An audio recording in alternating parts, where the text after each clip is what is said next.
Okay, sa video na 'to pag-usapan naman natin ito ngang kung ano nga ba yung sira ng cellphone kuya kapag nabagsak, tapos walang vibrate, tapos ayaw din bumukas.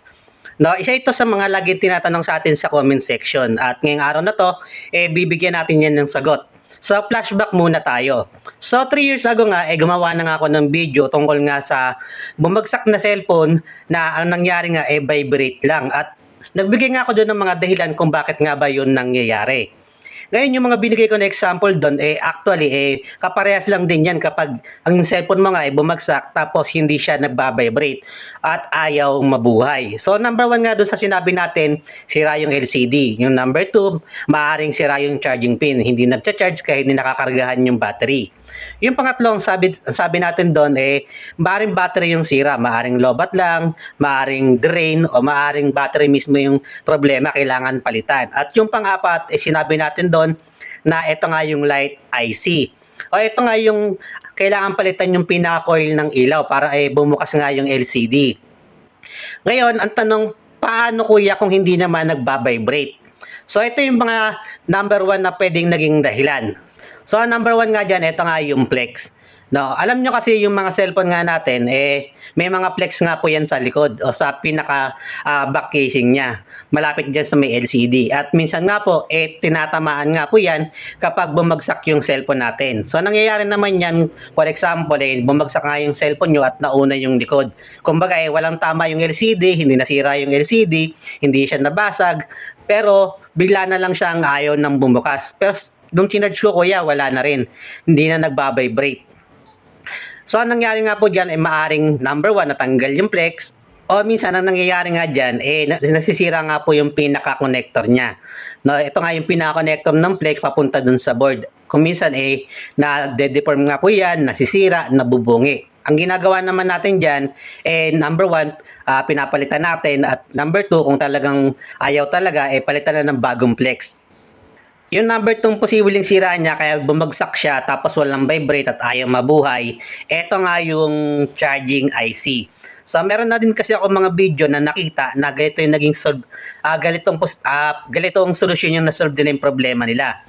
Ito nga yung pinalitan ng bagong charging IC. Ito nga yung okay naman yung board, wala naman sira, na-check na yung battery, na-check na yung flex, na-check na yung pinaka-connection, pero ayaw pa rin. So charging IC pala yung naging sira. At after nga mapalitan ng charging IC, nabuhay na nga po yung cellphone.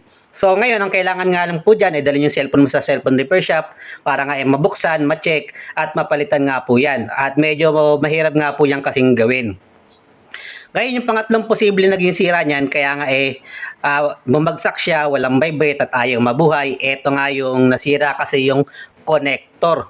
No, ito nga yung pinaka-pinagduduktungan ng flex papunta dyan sa may board. At ang nangyari nga po doon, nabungi. O minsan naman, natapyasan lang. Kaya ang naging dahilan, hindi na sila naglalapat ng flex, kaya ayaw na mag-charge. O minsan, ayaw mag-display at ayaw mabuhay. So, ang ginagawa naman po dyan, nire-repair naman po yan. No? So, kailangan lang natin ng eksaktong spare parts na galing sa unit o kapares na unit o kahawig na unit. Tapos, papalitan nga po yan. At after nga mapalitan, gagana na nga po yung cellphone ninyo. At yung pinakahuling dahilan kung bakit nga ba nabagsak yung cellphone mo, walang vibrate at ayaw mabuhay, ito nga yung shorted kasi sa capacitor. No, so, itong dahilan na to, minsan ito na yung pinaka-last option.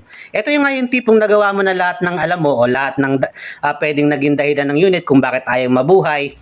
Tapos, kailangan na natin i-troubleshoot yung board kasi may short pa ng capacitor kaya ayaw niyang mabuhay. At nakakita na nga ako mismo ng ganito yung ginawa.